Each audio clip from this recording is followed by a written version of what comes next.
What's good, everybody? It's your boy Big Nate. Welcome back to Big Nate's live stream, home of the best live streams.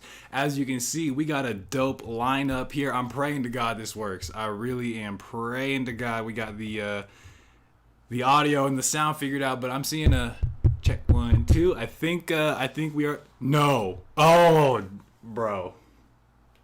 Crazy, did me dirty. But okay, thank God.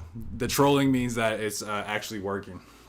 So, anyway, normally what I've been trying to do is get we've been doing stories and essays and things of that nature that we pre-assign a little bit before. And then we do a little bit discussion, but while we've been figuring everything out, so to speak. Okay, thank goodness, Dilcor. While we are getting everything figured out, we're gonna do a tried and true kind of session here where we are just gonna go through, watch some interviews, maybe some clips. We're gonna keep it open, but like I said, a tried and true method so far has been to look at David Foster Wallace interview clips, which have been an endless wealth of discussion. So that is going to be the plan. Let me just make sure I'm good over here. I think it's working. I think we live. Okay. So yeah, that's the plan. So we're gonna get into it. Normally I'll talk about what I've been reading, but okay, yep, nice. What's up? What's up? I'm trying to see how I can't see how many people are in here. It let me do it on the YouTube app, but not here. It don't really matter. It don't really matter. Cause you know what? Even if it's just me in here, we finna pop off still. So anyway, that's the plan. Like I said, what we would normally do here. Drop that.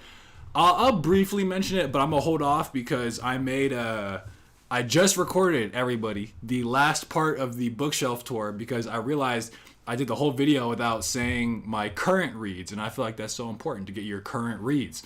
So right now, reading Moby Dick, reading The Rise and Fall of the Third Reich, and also Martin Luther King Jr. Might cut out there for a second. Okay. I think that might have been because I accidentally touched the cord. I got a very old mic. What's good, everybody? Hello, hello. I got yeah. So it's a very old mic, and I accidentally touched it. So I think we good. But I'll save my thoughts on what I've been reading for the video. It's coming soon. I know I know you guys got to be thirsty because I'm thirsty, bro. Like I haven't posted in. It's got to be close to like 2 months. I'm itching to get back in the stew. I just posted on the Big Nate review. We got the bookshelf tour. I swear, a day or two. Give me time. Give me time, a day or two. And it's a longer one. I think it's going to be around like 45 minutes or so. So something for us to sink our teeth into. And then I got another Big Nate review video in the chamber. And then I got another big. It's all coming together, folks. It's all coming together. But in the meantime, hold on. Is my I think yeah. Or wait, can I move myself? No, then you can't see. Then you can't see. I don't know if you guys saw that. Whatever, it don't matter. But like I said, anyway, we're just gonna jump right into it. I feel like so far, just watching any of these interviews is dope. We end up having some pretty dope discussion. So I have not seen this interview, but I think people in previous live streams have said the one with Charlie Rose is good. Manufacturing intellect. I know bro posts. Oh no, he didn't. Okay, I was wondering if I'd be able to see that. Damn, Dilcor. Wow. Hey, hold on. Everybody salute. Everybody salute. At ease. Thank you, Dilcor. Moment of silence for that generous donation. Appreciate you for real though. Can I hit like? I think I can hit like. Hold up. Like. All right. Yes. Thank you. Everybody salute. Everybody salute to to Dilcor. But again, we can't fail here. So I've talked it up long enough. Why don't we just get right into it? I'm sure we're gonna get into some dope discussion. So let's get right into it, and then let me know volume wise how we doing. Let me know volume wise. So I'm gonna hit play. Description in an age I think these are even. Constantly being threatened by Let me start. The style of David Foster Wallace defies description in an age where the novel is constantly being threatened by the allure of technological advancement. He put it back on the map with his mammoth work, Infinite Jest. When he is not writing novels of extraordinary length, he is out chronicling America for publications like Harper's. The GOAT. A supposedly fun thing I'll never do again is a collection of the pieces he has written. That's the one that I've read a majority of at this point. Infinite Jest, I've been saying. Okay, good, Dilcor, good to know. I've been saying, or actually, I think I've just been saying this generally, but in the video I just did, the bookshelf tour, Infinite Jest, I would really like to be on my list of books that I read next year, like my kind of long book of the year. Either that or Gravity's Rainbow. Those are kind of what I've been debating between. But I mean, we cover so much DFW on the channel and on the live streams. I feel like I owe it to bro to check out Infinite Jest. But anyhow, the supposedly fun thing I'll never do again. The interviews, miscellaneous other essays. That's what I've read by him. On everything from the genius of David Lynch to tennis to the horrors of a cruise ship, I am pleased to have him back on this broadcast. Your dad... Oh my God, and who remembers the OG live stream? People will know. Thank God we got a real ass interview here, because last time sound guy was on some shit, bro. The zooming in, or the fucking thing, bro could not figure out the zoom. He was chiming in, bro needed to pipe down. So now we got Charlie Rose, surely someone who's gonna really take their craft serious, the production serious. We got our boy in the he got a little tie on and the bandana. Love it. Professor of philosophy. Yeah. He was a protege of George Will's father, who also taught same school, same department, and considered him. Well, as an influence on life. Dad's been at the University of Illinois since the early '60s, and when Dad first came, Fred Will, who's now I think in his 70s, was maybe in his 40s or 50s, and was a guy of major stature. And he was nice to Dad. And I think most junior academics, this is what happens: is you find older people in the department whose intellectual approach is congenial to you and who are nice to you, and you kind of become friends with them. I was a philosophy major in college, but my areas of interest were mathematical logic and semantics and stuff, which my dad thinks is kind of gibberish. So it's very... we gotta pause. One, I think we mentioned this, but the fact that he did philosophy, I mean, that's so obvious from the way that he has, like, that's one of the things that, of course, makes DFW great, is his philosophical underpinnings, underlying all his work. And, a lot of the stuff, at least in a supposedly fun thing, I'll never do again, seems to be almost, like journalistic in nature. Consider the Lobster, of course, journalistic in nature. But apart from just, like the shallow reporting of the journalistic facts, he weaves his own experience and everything into it. And part of what makes his writing so great is, for instance, in Consider the Lobster, it's just like this, bummy, touristy lobster festival. But he has a way through, like, obviously the philosophy underlying everything to just take that and just gradually lead you so that by the end of the essay, you're just in just deep philosophical waters. It's interesting to me that he talks about mathematical logic and semantics and everything like that, because I'm obviously been getting into math, but yeah, I mean, so it's just interesting. He's kind of all over, and then in the meantime, he's also like a goated tennis player. He got penguins on his bandana, is that right? Or is that just like the bandana? You know how they have like a weird little, I don't know, you're right. I can see it though. Is this a nod to Penguin Classics conspiracy?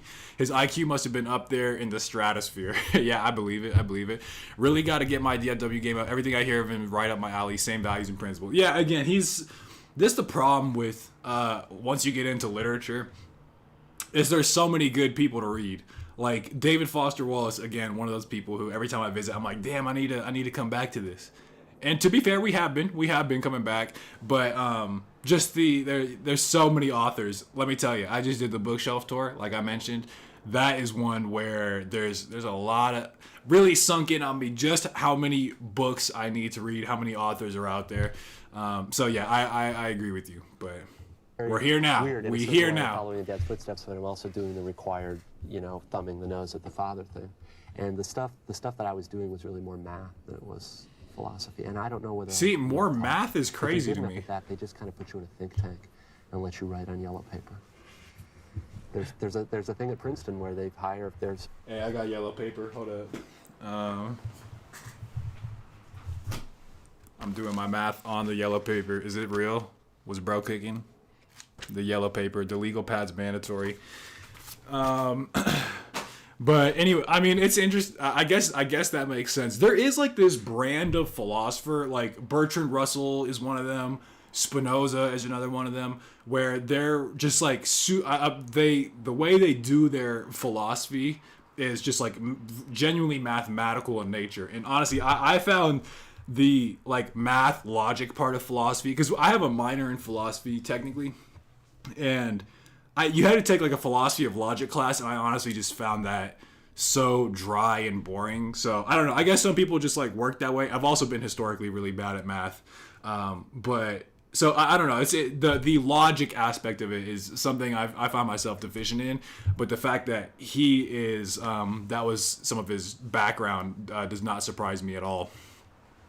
What percentage of my shelf would you estimate is unread? I'm not sure I want to say that, but at least half. I would say at least half is unread if I'm being real.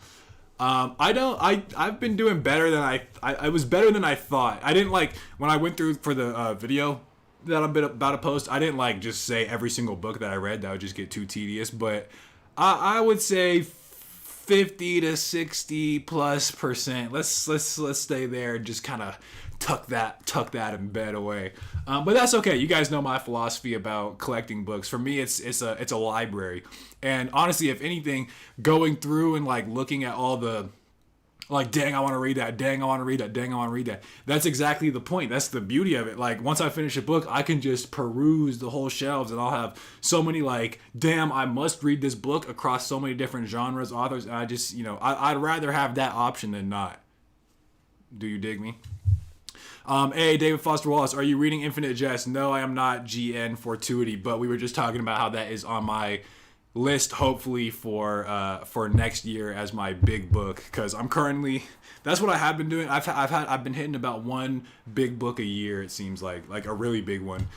Like War and Peace was a couple years ago, and now I'm doing Rise and Fall of the Third Reich. There's at least for like the Don Quixote as well, the tomes, the real tomes.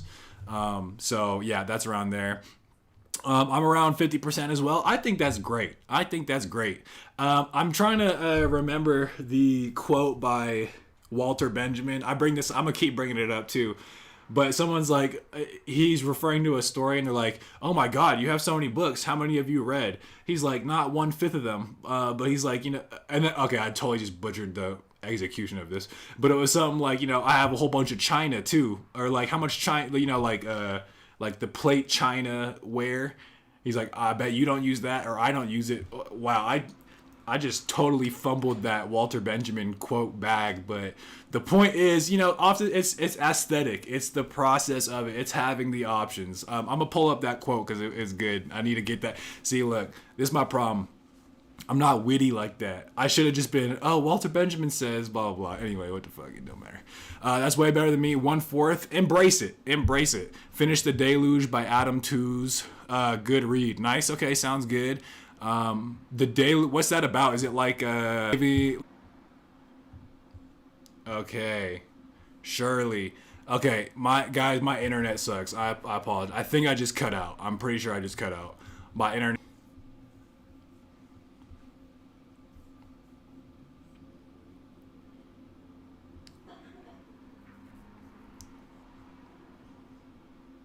All right, okay, we back. Good Lord. Guys, I'm sorry. My internet here sucks. I think we live. I think, I know, for real. I think my girl is also in a meeting, and I think she had the same problem because I was like trying to fix my internet, and I saw her hotspot come up, so I had to hit that hotspot. But anyway, what I was saying was I'm curious how old he would have been by now, David Foster Wallace, if he was still alive. Okay, so let's see. 1962, 838 plus 25, 38 plus 25, 57. Did I do that right? 38. I think he would have been around 57 years old. Wow, that's a crazy image to me, actually. Imagining David Foster Wallace as like, in his like late middle age. Gone too soon, truly. Yeah, I know. I'm literally in Calculus 3 right now, and yeah, my addition still is not good.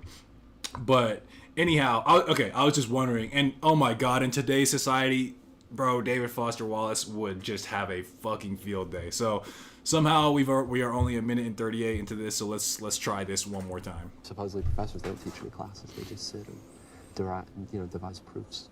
But I don't think everybody should have to teach, do you? I heartily agree with you. Yeah. I mean, I would hope we're getting away from heartily or hardly. I think he said heartily because I hated teaching.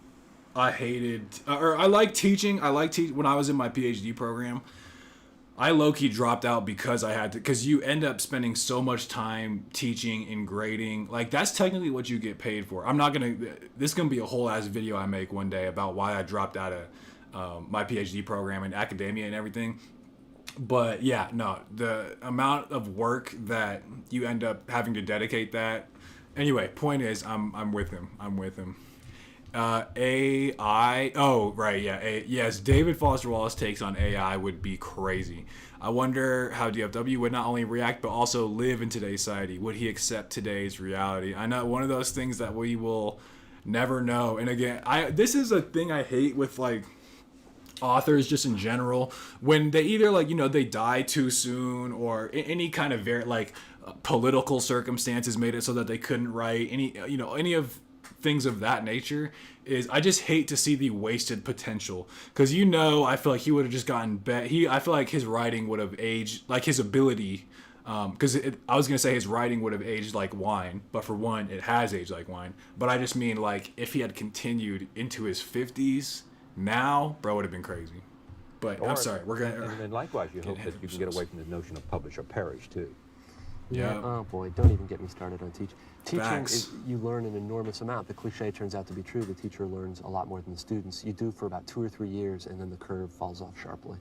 And most of the older teachers that I know, except for a very few geniuses, are extremely bored with teaching, and are not very interested in their students. And they're going through the motions, and the students are going through the motions. And there's a weird schizophrenia about higher education. I could speak on this, but I'm away. People are hired to teach, and to teach college students who are preparing to enter the field themselves. Yet on the other hand, very often they're judged and given or denied tenure based on their own work.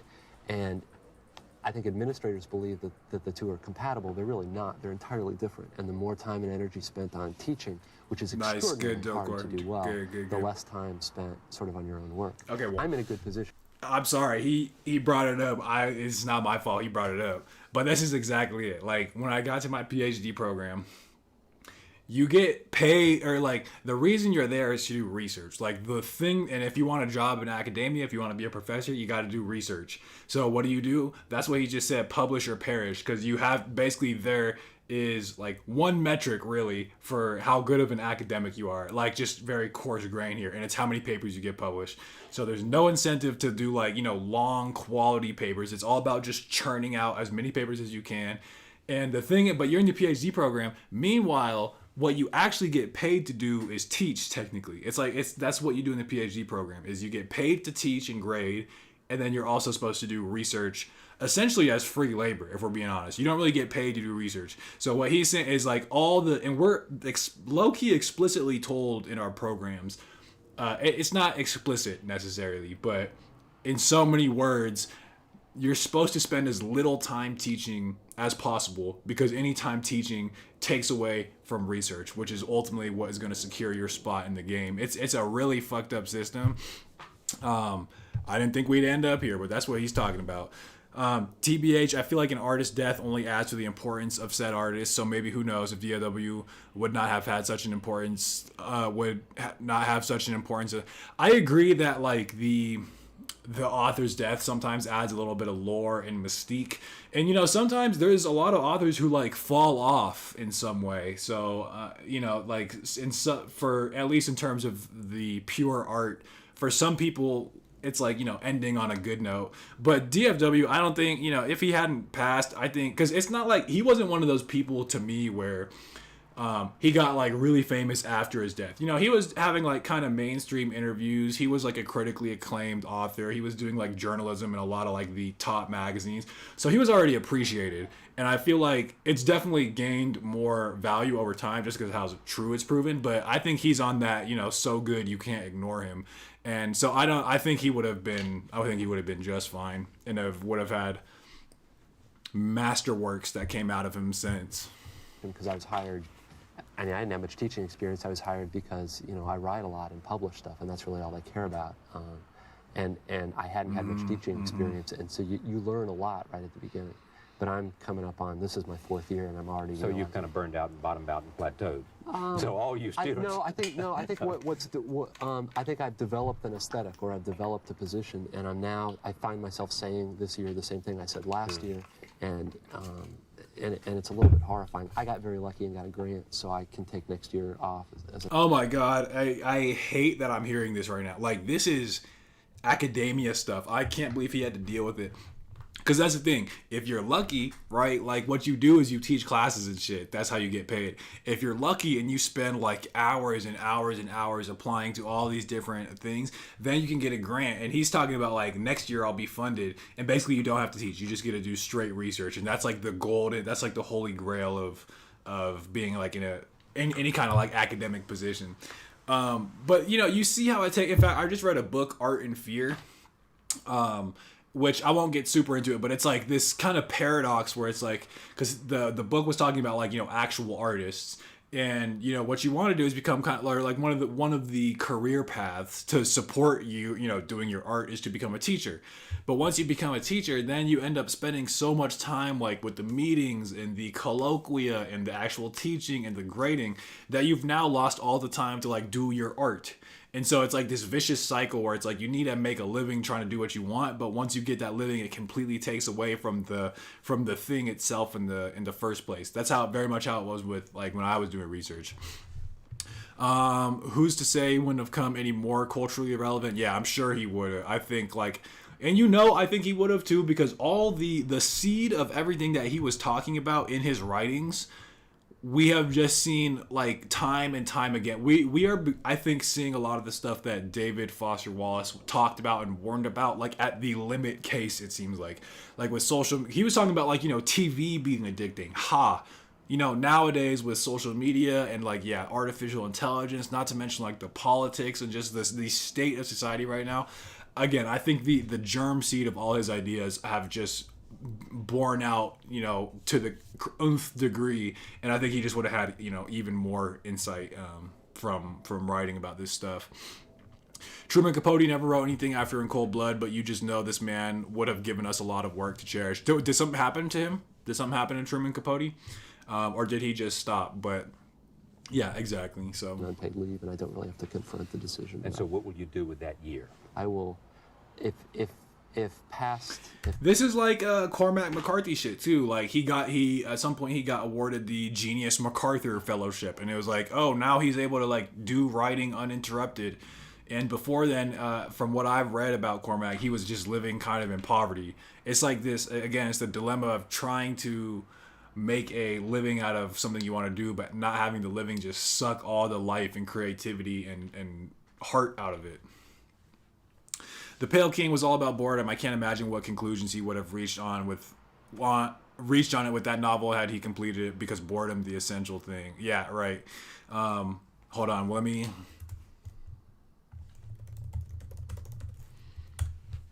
I know I brought it up, but we got a YouTube audience here.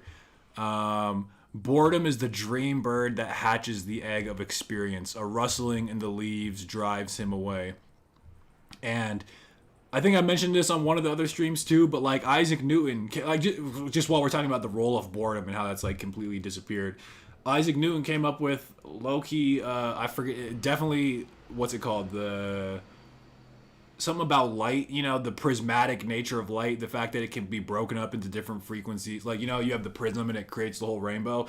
That was him being bored during like a pandemic where he was like sitting at home and just bored. And he's like, oh, you know what? I'll set up a little experiment. And then bro discovered like a fundamental principle of light. The point being that we don't have boredom anymore. That's totally gone. And, I think that's something that in part David Foster... So I haven't read Pale King Dilcor, but just in general, the way in which David Foster Wallace was talking about TV, but the fact that it's so passive and we just do it constantly, and there's that statistic where whatever it was, let's just say 6 hours of your day is spent on a screen, that has been, just, if anything, exacerbated. And all of that, like I said, boredom is the dream bird that hatches the egg of experience. A rustling in the leaves drives him away. A rustling in the leaves is you're trying to read, you're bored or you're putting in concentration, you're reading, boop, boop, boop, boop. That was a notification. That's a rustling in the leaves that he's talking about. I couldn't fit it all into one message. I wonder how many incredible artists were missing because of them not having the means to balance a living in their art. Yeah, I mean, exactly. That's been my dilemma for years at this point. Is like I've been trying to find a way to make it work, and let me tell you, there's no good answer. I begin to think sometimes with this kind of stuff that it's like this whole dilemma itself, I feel like, is very capitalist, if that makes sense.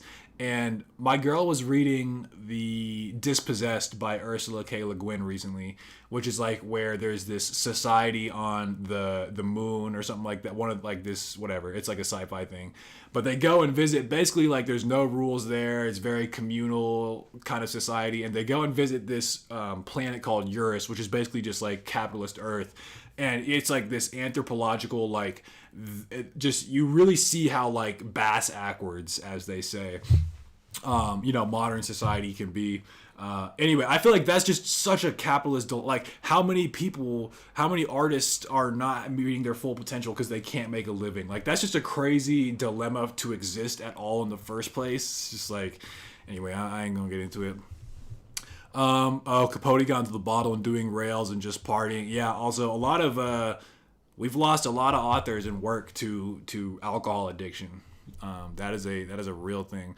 Boredom is the key to betterment. We got boats because we got bored of land, and planes because we were bored with the sea. I like that. And I mean, I find it too, like in work, I've done this thing like where I shut off like all social media from like certain hours of the day. And it's like, okay, I'll reach a stopping point at work, and it's like, I'll just stop, and then I'll get bored, and I'll either go do something like kind of more productive, or like just kind of like think or whatever, or I'll just after 5 minutes be like, okay, I'm just gonna go back to work. Keeps you on track. But okay, once again, we're only 3 minutes in. Past experience holds Gotta true. power I would through. write an hour a day and spend 8 hours a day biting my knuckle and worrying about not writing. Worrying about not writing. Yeah. Not worrying about what to write. Right. Yeah, worrying about not writing. And he says he works an hour a day. I'd be hearing so many different work ethics.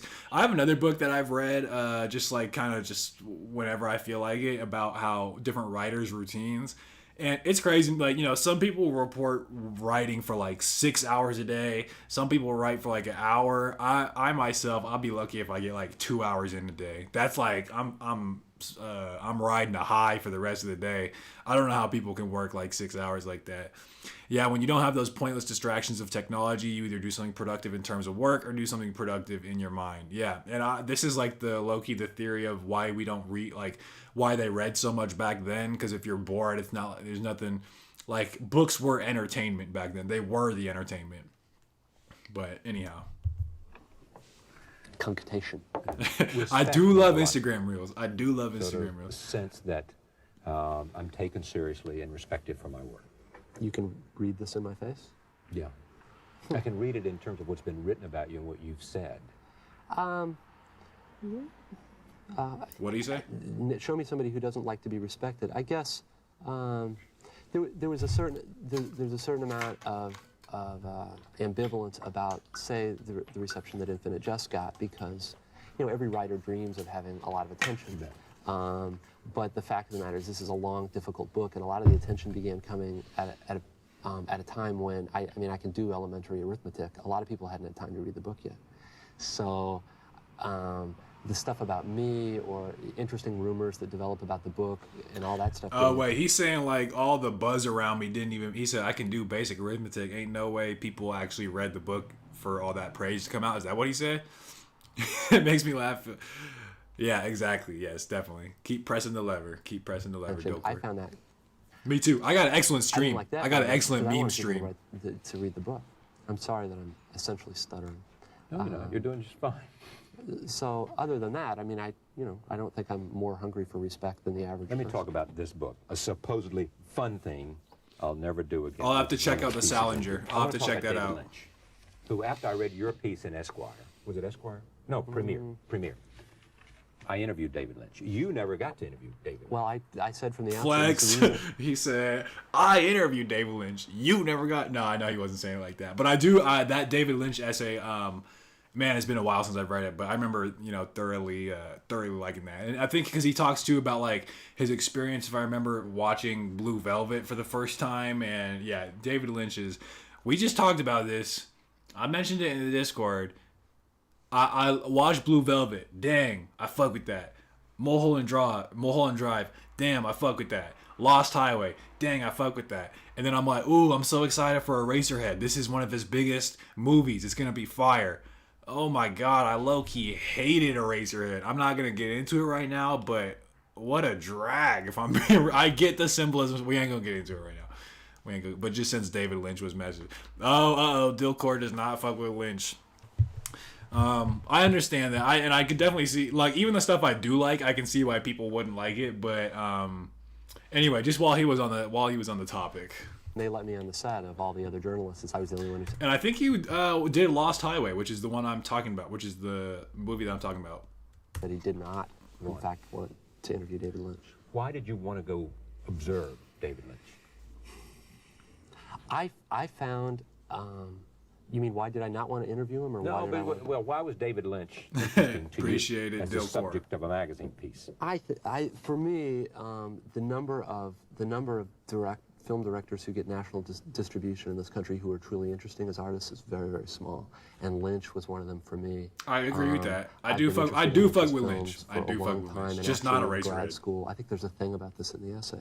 Blue Velvet came at a time for me when I really needed to see it, and it helped me a lot in my own work. Okay, Blue Velvet is, I do think, a fantastic movie. Very dark. Have you seen that one, Dilcourt? It's dark. It's weird. Man, I went into that like I smoked a little doobie. I'm like, okay, let's see what this David Lynch fella is all about. And then I've seen Blue Velvet. I don't know if you saw it, Dilcourt, but was not ready for that. But it was fire. That's probably my favorite movie by him for sure. And then after that, I went and found we'll take it. Eraserhead, We'll take sort it. of followed this guy's career. Oh, and he's at Eraserhead. I find him instructive and useful to think about. What crazy image I paused on. What I like about the homie David Lynch is when he does his surrealism the best. See, this was my problem with the Eraserhead thing. Surrealism has to be that fine line between like some degree of normalcy and just like, okay, that was weird, but it's within the realm of possibility. And then but like just every once in a while, a little drip of just like, wait, this is way too absurd. This is way out there, but it's treated as normal. That's like the stuff with Kafka. I read The Trial somewhat recently, and that is that expert balance. Like I said, with The Trial, just in surrealism. And that's what I liked about Blue Velvet. Is just like, whoa, wait, that was fucking weird, but it's also like that's kind of like it's within the realm. Eraserhead was just like, it was too on the dream side. You hate Twin Peaks? I was excited to watch that. I have not seen it, but I've heard nothing but amazing things. But then again, I heard nothing but amazing things about Eraserhead, and that was not for me. So, For whatever that's worth. Did you like the movie Lost Highway? I have not seen the movie Lost Highway. What? I've seen Bro, you rough wrote the whole cut of Lost Highway or scenes. They let me go in and sit in what I believe to be David Lynch's personal editing chair, and look Nice. at on the little monitor and see, which was the thrill of my life. nice. But I've been on this tour, and even though I'm in big cities, I have not yet gotten to They see do it. look It like kinda penguins, terrifies me. don't There's a they? big On message his that talks bandana, about they things do. about it. If indeed the movie is nothing like that, I'm going to look. Yeah. When he was here, I asked him about what was Lynchian, Fanboy, and yeah. I took that right out of your piece. And I'm sure he just looked at you and blinked very slowly. Well, he didn't have a great answer because I don't think he thinks that way. He obviously doesn't think that way. There's a part in the essay that kind of does this academic, let's unpack the idea of Lynchian and what Lynchian Infinite is. Jest It's Penguin something Modern about Classics the teaser, you're right. unbelievably grotesque, existing in a kind of union with the unbelievably banal, and then it gives a series of scenarios about what is and isn't Lynchian. Jeffrey Dahmer was borderline Lynchian. Borderline. Well, the refrigerator, and actually, what was Lynchian was having the actual food products next to. Wait, what's the hold up? I don't even know if I want to go down that. What refrigerator with Jeffrey Dahmer? What is that? Is that where he kept people's like body parts? And then what's he talking about here? Well, okay, he said that's Lynchian, and then I think he's saying the Lynchian part. Hold up, let me fuck it. Jeffrey Dahmer refrigerator. Yes, okay. stored human heads. Oh my god, bro. Serial killers are crazy. The Lynchian part, I think, what he's about to say is that he kept it alongside the normal food. So the disembodied bits of the hold on. And actually, what was Lynchian was having the actual food products next to the disembodied bits of the corpse. Honestly, I think that was a pretty good description of what I was just saying with the surrealism. It can't be too normal. It can't be just too grotesque and out there. There has to be that balance. And because if it's just like the whatever he's talking about, the Jeffrey Dahmer heads, that's just horrible. That's just horrifying and grotesque. If it's just food, that's just commonplace and everyday. But having them side by side, that is, I agree. That's the Lynchian part. That's what the surrealist aspect. Sorry, we got a plane going overhead. Imagine opening the fridge to grab beer and reaching past the head. I said, wait, hold on. I said, eater. I don't think that's a Coors Light. Homie ate both, so I guess side by side. Wait, he ate them?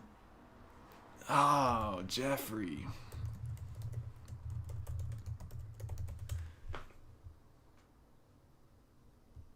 Cannibal. Wow, that's crazy. I said, I would never, bro. Thought Blue Velvet was great, Total Mind Bender, but I couldn't get through Twin Peaks. It was ridiculous. Oh, man, that's a real bummer. That's like one of my most highly anticipated shows. That's too bad. Especially if you like Blue Velvet, that means we had the same taste. Means we had the same taste.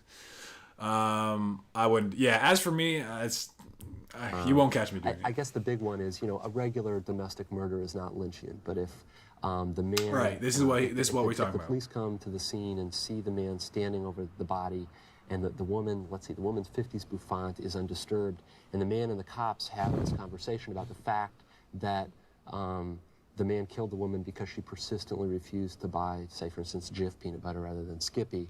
And how does he come up with this shit, bro? Like, I see what he's again. And while we're at it, like the real substance here is we're talking about the characteristics of surrealism, how it's like the mundane next to the grotesque. But where is he coming up with this? Like this is crazy. We're running that back. You won't catch me, he says, but that doesn't mean he won't do it. The cops have this conversation about the fact that the man killed the woman because she persistently refused to buy, say, for instance, Jif peanut butter rather than Skippy, and how very, very important that is. And if the cops found themselves somehow agreeing that there were major differences between the brands, and that a wife who didn't recognize those differences was deficient in her wifely duties, that would be Lynchian.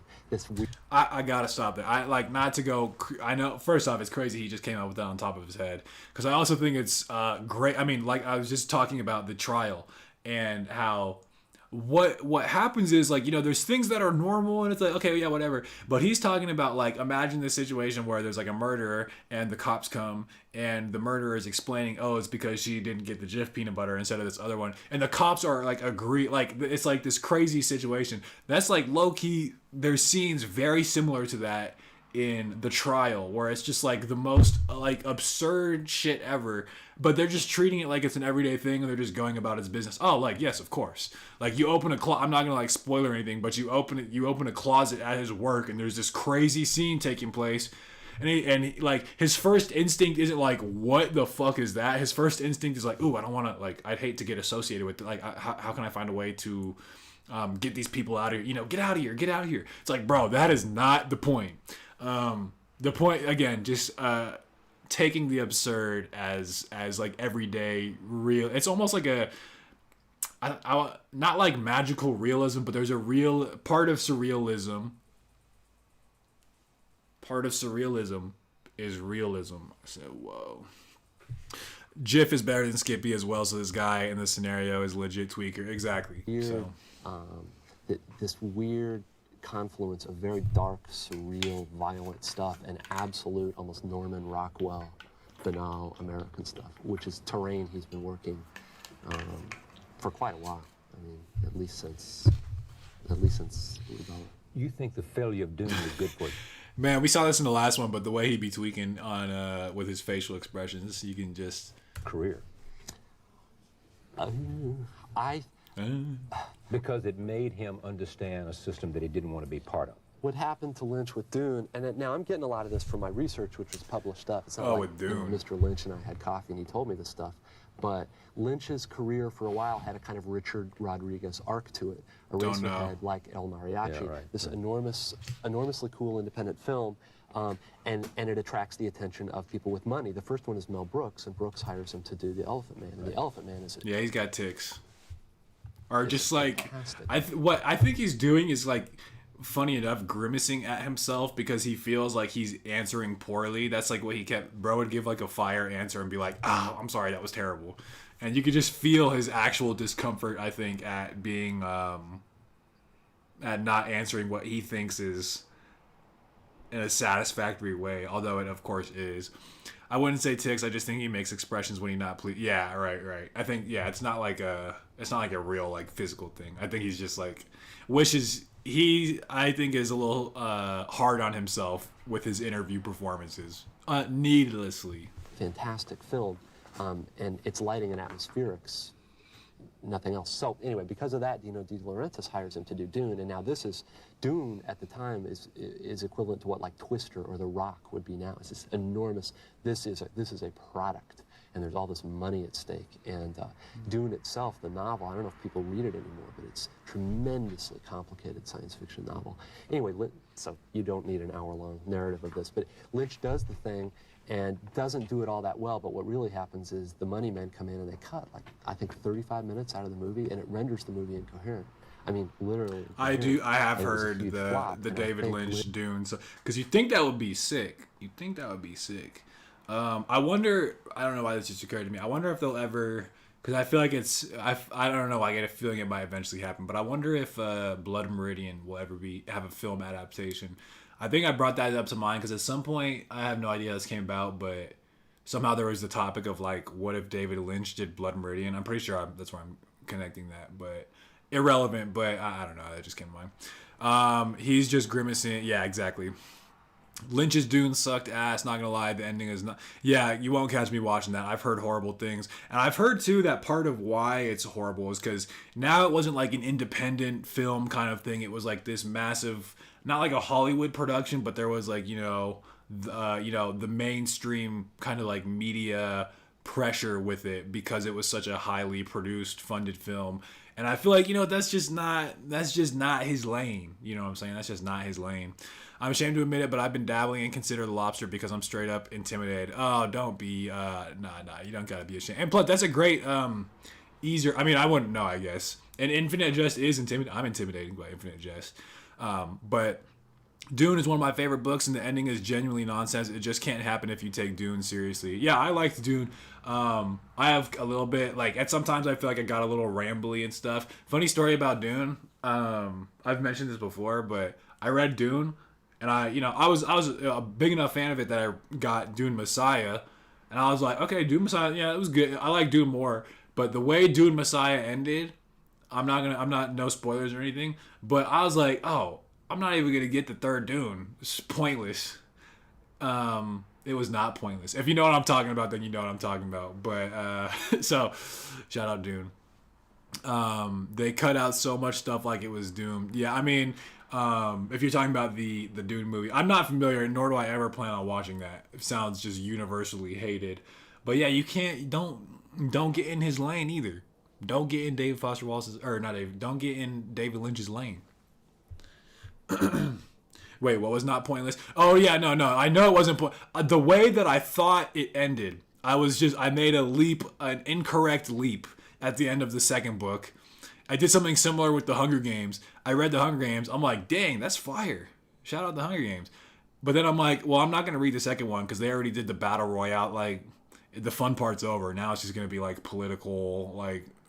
The fallback of I'm not gonna read the second one. Turns out in the second one they do go back to the Hunger Games. So similar error there, I'll just say, that I made with Dune. But then at once I learned that there's an error because I was talking to somebody. I'm like, yeah, I heard the third Dune's good, but like such and such happened. And then he's like, no, he's like he told me that I was mistaken. I'm dancing around the spoiler here. But anyway, so yes, no, not pointless. And in fact, if you read the second Dune and you liked it, continue with the third. You either read Dune or you read Dune. Dune, Messiah, and Children of Dune. If you stop at Messiah, you're basic. Dang, really? Oh, that's a shame because I definitely stopped at Dune, Messiah.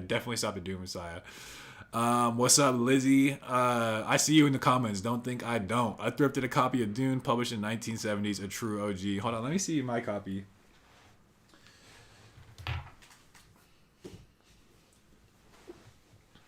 This is mine, which I think it's a little vintage because I tried to find when I was doing my bookshelf tour that I'm about to post soon.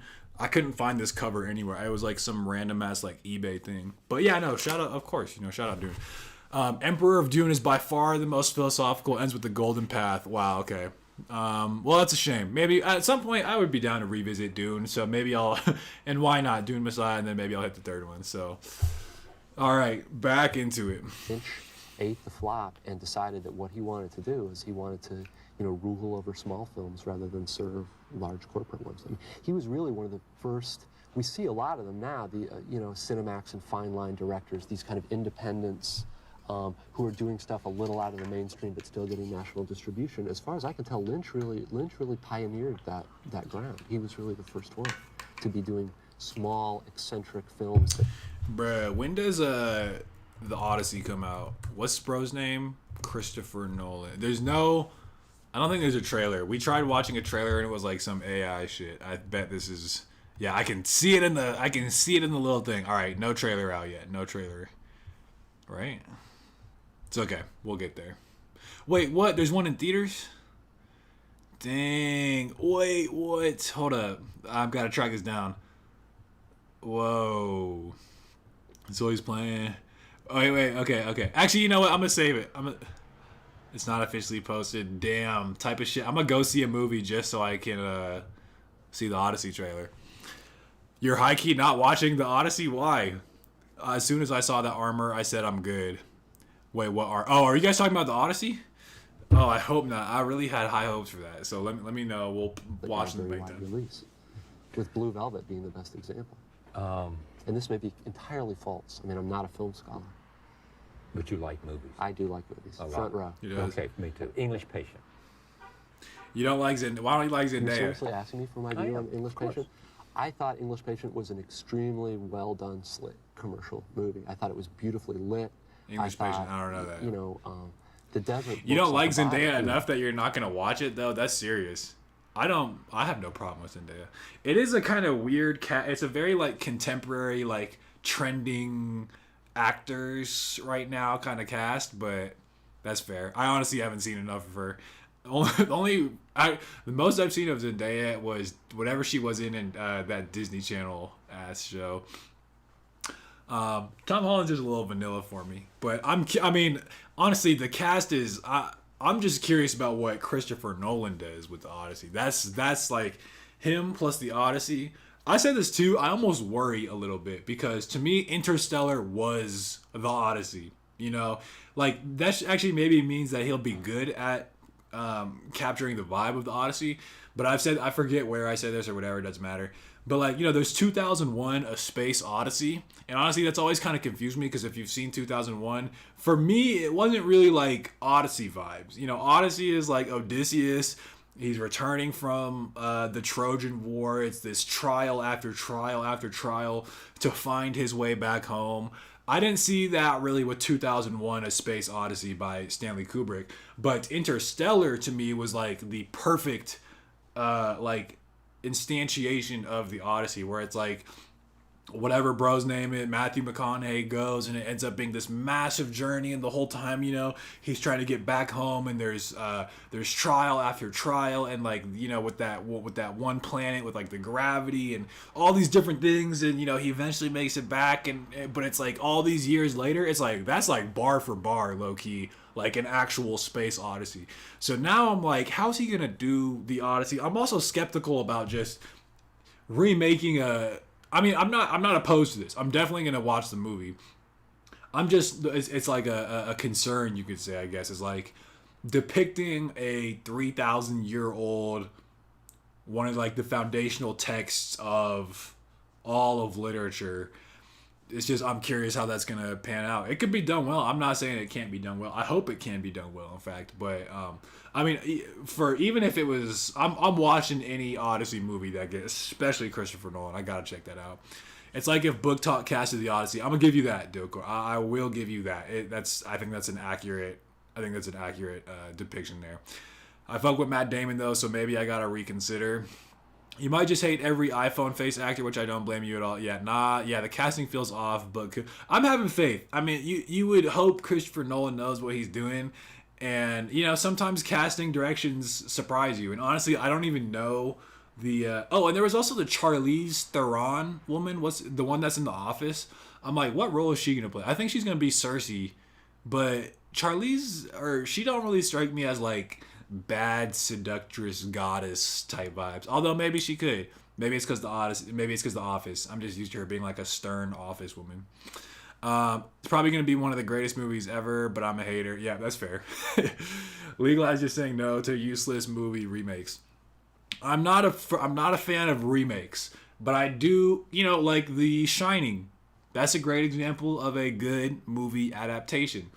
I think Macbeth, right? There's some good examples of Macbeth. I remember long time. No Country for Old Men, another great film adaptation.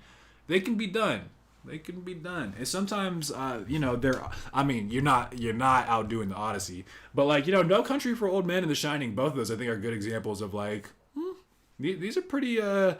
Some people may disagree with this, and it's been a long time since I've read The Shining, and I think No Country for Old Men was low key started as a screenplay, so that might be a thing. But point is, it can happen. You can have a good movie adaptation. Jack Black is Odysseus. Yeah, no, that's fire.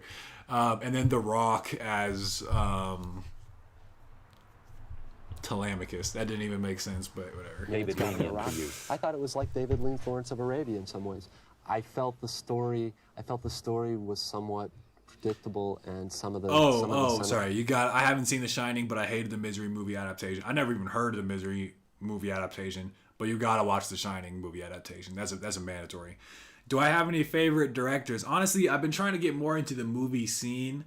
I'm not gonna lie, I probably would say David Lynch because he's one of the people that I've watched a lot of, like probably like some of the most of the films, and everything except Eraserhead I thought I personally enjoyed. And I guess it's basic, but I probably would say Christopher Nolan because he did. What did he do? He did Interstellar, and he did a bunch of other whatever. It doesn't matter. I would not say I have any explicitly favorite directors. If you guys have director recommendations, movie recommendations, I will take those. But nothing bad. I'm tired of watching bad movies. Yeah, I agree. Huge challenge to take on The Odyssey. Kudos to Christopher Nolan. I agree. I would love to see it pulled off. Hold on. While we're on it, Matt Damon, Zendaya, Robert Pattinson. Shout out Robert Pattinson. I already know this dude. He's like the foil. He's like the he's gonna be the main dude trying to get at what's her name? Penelope. He's gonna be. I already know he's the bad guy trying to get at the wife. Anne Hathaway. See what? Okay, I don't know if I called this or if it was official, but Cersei. That's what I'm saying. That's what I would have guessed. Anne Hathaway, is she? I bet she's Penelope. Anyway, wow, this is a long. I don't know. Whatever. Anyway, I don't know why I did that. I think I was just curious. But okay, back at it.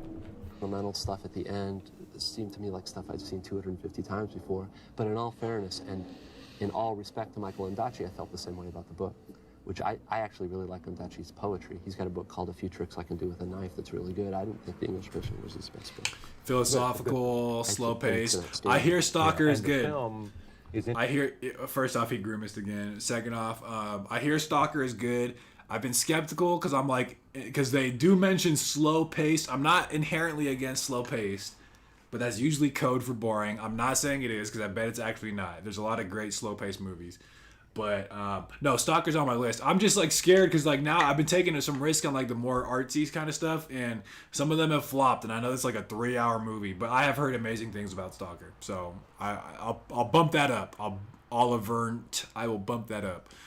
Shinya Tsukumo, Wim Wenders, and Wong Kar-wai. Never heard of any of those. Kurosawa and Paul Thomas Anderson. I've heard of Paul Thomas Anderson. Stalker is good. Okay, Dilkor confirmed too. Bump it up one more. Interesting in that it's not the book. I'm a big Michael Bay guy. Very deep films. That is And he difficult to recognized. argue with. Well, no, but it's not. I don't mean to make a simple point, but it is a perfect example where somebody makes a film that's every bit as good as the book. It's a by neat not doing the adaptation. book. A Godfather thing. Yeah, Godfather thing. Yeah. Oh, Absolutely. I didn't even know that was a book. How about Shine?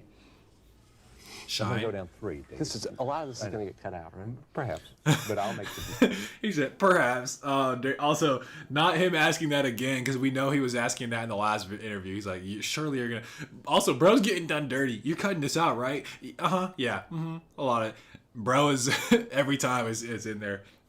Oh, Marvel, that was a better example, yeah. Decision as to what's cut out. It's funny. I mean, I'm totally intimidated. I'm sitting next to the guy in the green room and, not saying a word. Then the minute he leaves, I start haranguing his publicist. The thing that interested me about Shine was besides being a manual for how to build a mentally ill child, all the early adult stuff, I thought it was absolutely incredible up until the end.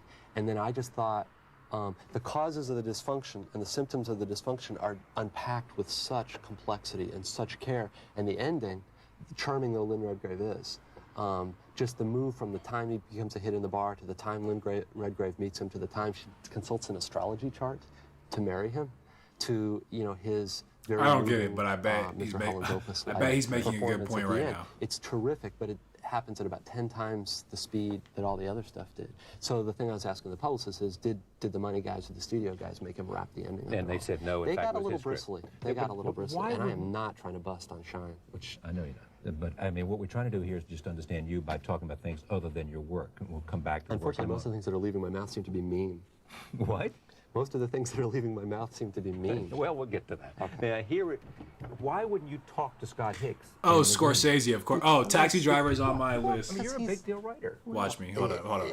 I don't know. I think of myself as the schmuck in the green room. Well, you may He be the does not schmuck in the green seem room to too, be the but schmuck in- well. This is my movie list. Oh, look at look at bro's face. That's crazy.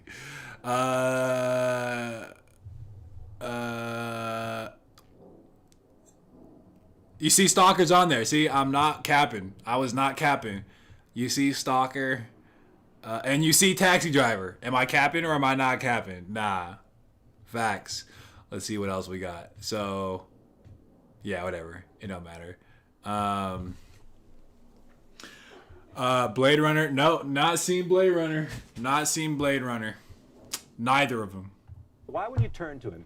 Did you have no curiosity to turn to him and ask the filmmaker the Oh, question that you were I curious about? said in the comments, fight. Wait, which Blade Runner? Because there's two very different ones. There's the 2049, and then there's the original.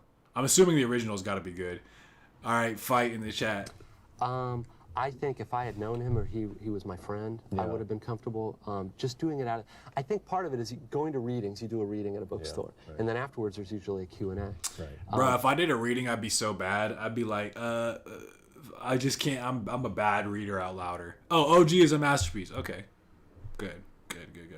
Oh, wait. Yo, Crocy said it was mid. Right, okay. Right. Which it's very difficult to get out of. I've tried all kinds of things. And many of the questions have this kind of belligerence Because I'm trying to eat, but them. yeah, this first was boring as hell. Did you think Ooh, that, ouch. That this ending was weak?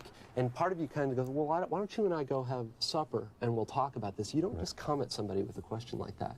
What I was trying to do Train Spotting. I don't know anything I heard that about one. I know there's like the really gross scene.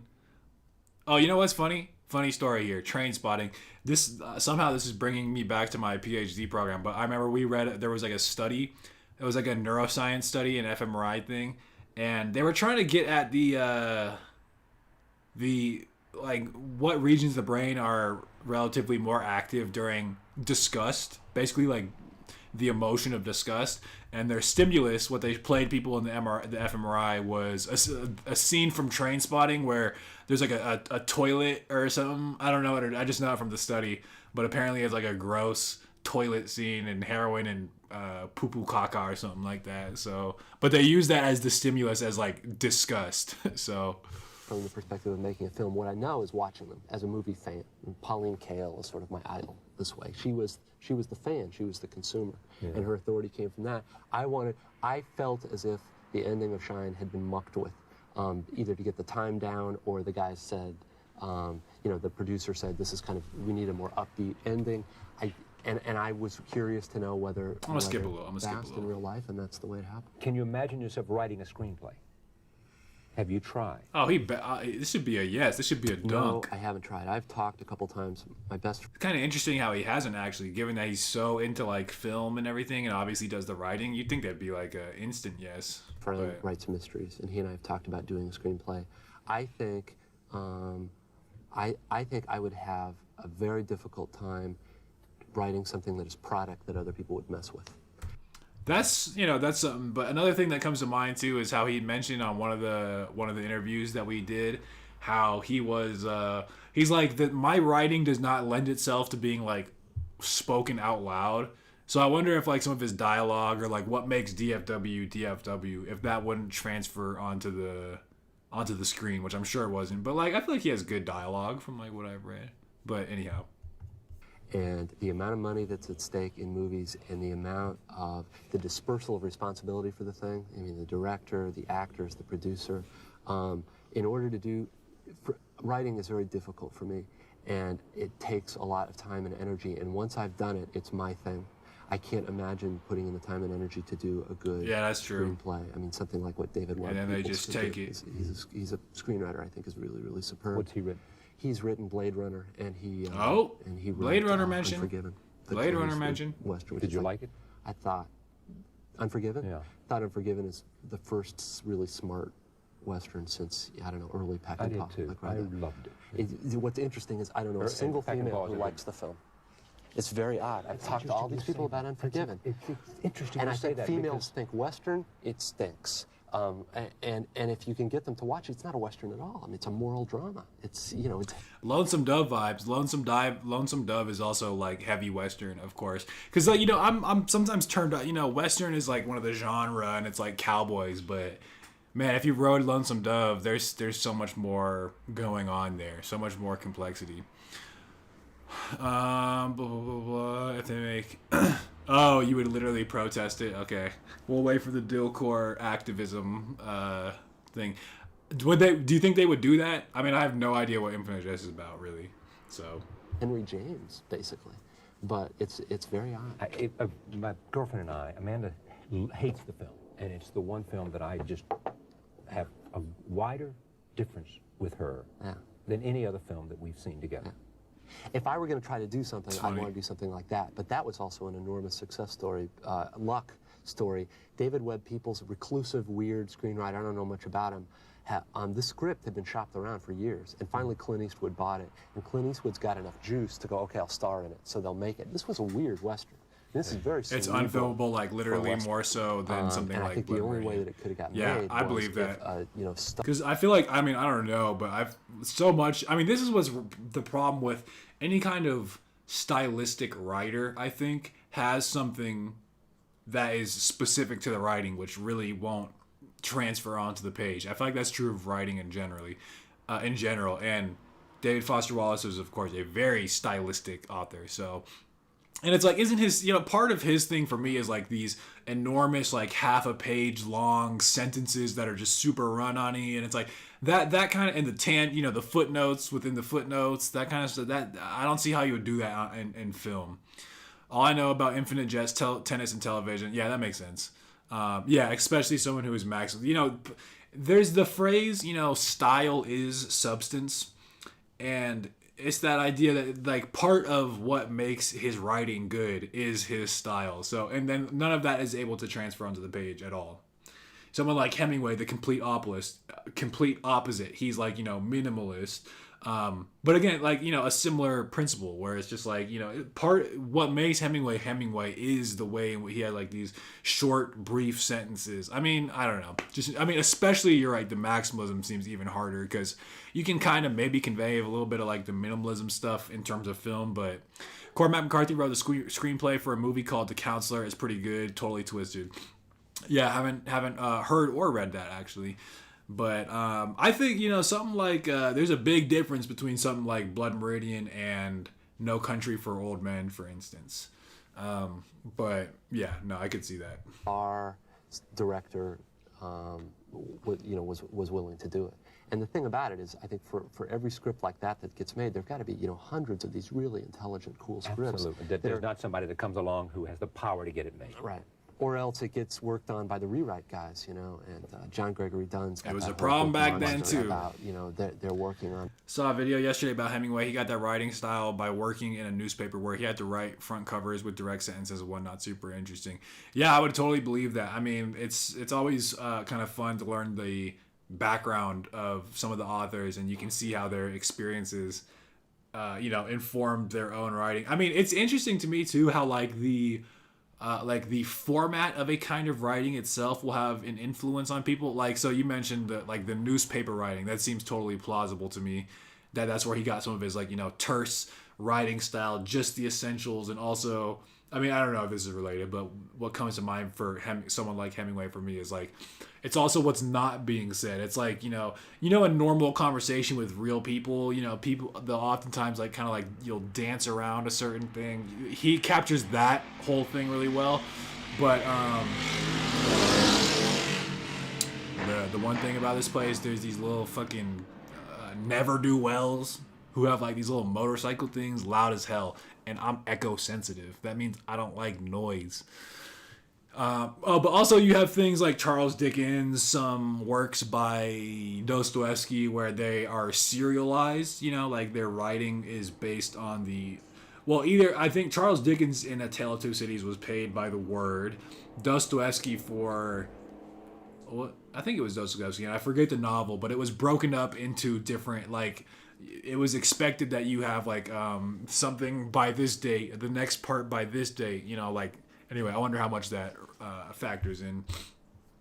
Oh, okay, here. You know what, everybody? It's getting a little late. It's 6:41 here. So wait, let me hold up. Let me see. I think this should still be working. And then the chat. Okay, this was where the Twitch chat went. It doesn't really matter.